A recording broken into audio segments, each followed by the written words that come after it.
serve a matemática? De onde ela veio?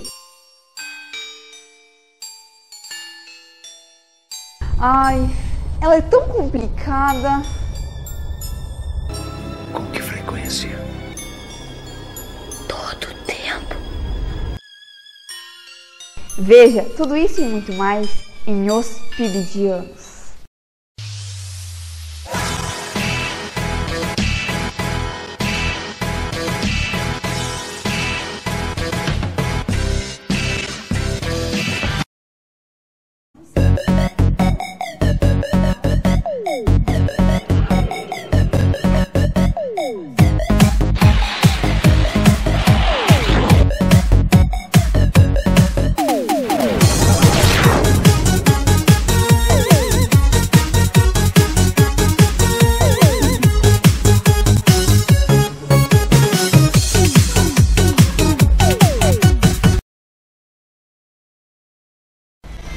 Em certa época, pensou-se que a matemática se ocupava do mundo que nossos sentidos percebem.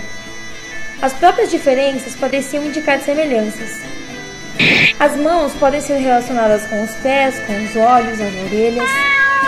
Essa percepção de certo grupo em comum nós chamamos de números. As pessoas contam nos dedos há mais de 100 mil anos. Quando os dedos eram insuficientes, podiam ser usados montes de pedras para representar um outro conjunto. Os homens pré-históricos às vezes registravam os números fazendo marcas num bastão ou um pedaço de osso.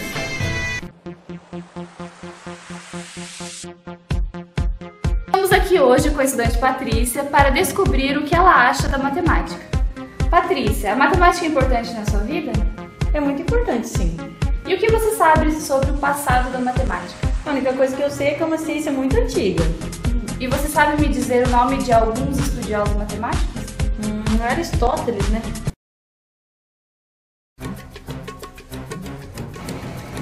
No Egito, os egípcios começaram a se interessar pela astronomia e observaram que as iluminações do Nilo eram separadas por 365 dias.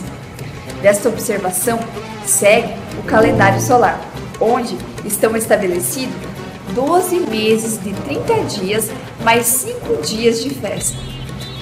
Os egípcios também já tinham desde cedo a noção de fração e entendiam os cálculos imaginando o andar de uma pessoa.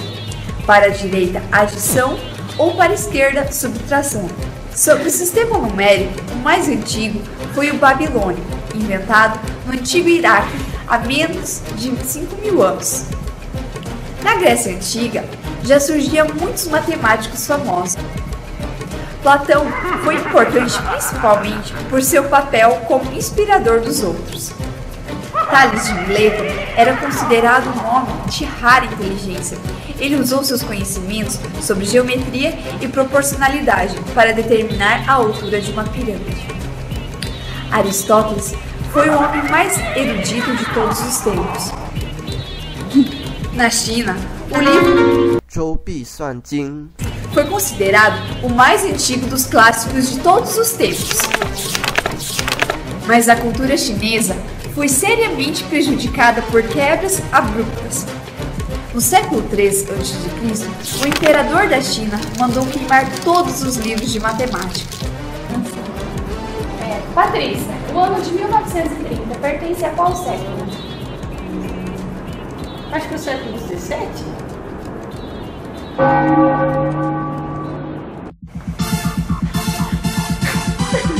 Os historiadores necessitavam dividir o tempo em unidades para facilitar o seu trabalho, e uma dessas formas é o século. Mas antes de tudo, precisamos saber que para indicar os séculos utilizamos os números romanos e não os números arábicos. Dessa forma, o século XII representa o século X e I.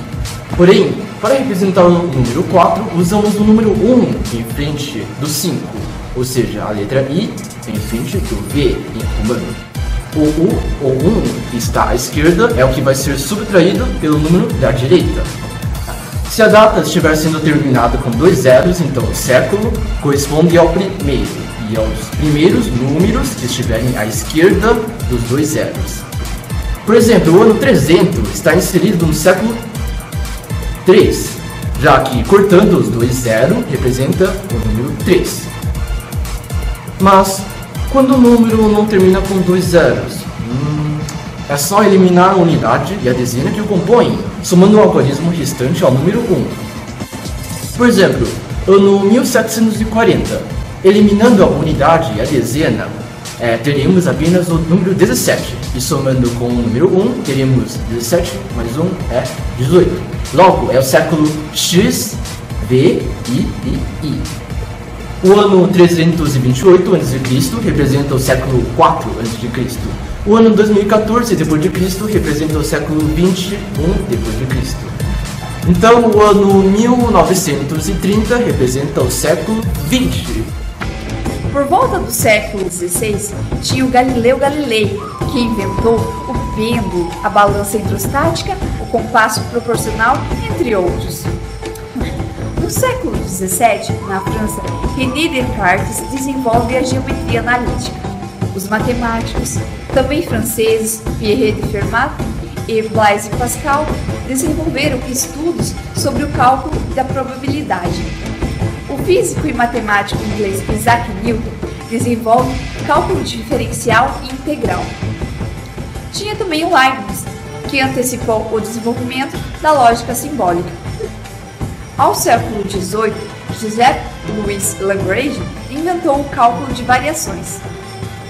A matemática do século XX inclui a crescente interação entre matemáticos em diferentes partes do mundo. Focando com o desenvolvimento de campos associados, como a ciência da computação, pressões econômicas ou sociais. A matemática é importante para as nossas vidas. Usamos ela no nosso dia a dia para resolver todas as situações, seja no tempo, nas compras ou na diversão. Sem números não haveria datas, nem aniversário e muito menos números de telefone. Sem altura e ângulos, a sua casa seria muito torta. Não haveria dinheiro, pontuação ou tempo dos esportes, distâncias, nem ciência e tecnologia. Nunca diga não à matemática.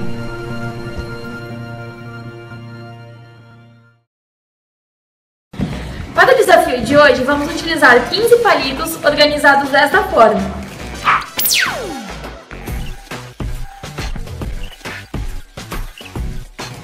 A tarefa de vocês é formar apenas 3 quadrados, removendo só 3 palitos. Vamos lá, é com vocês. Na China, o livro Não, ficou perfeito. E você sabe me dizer o nome de alguns estudiosos matemáticos? Aristóteles, né? Ele é matemático.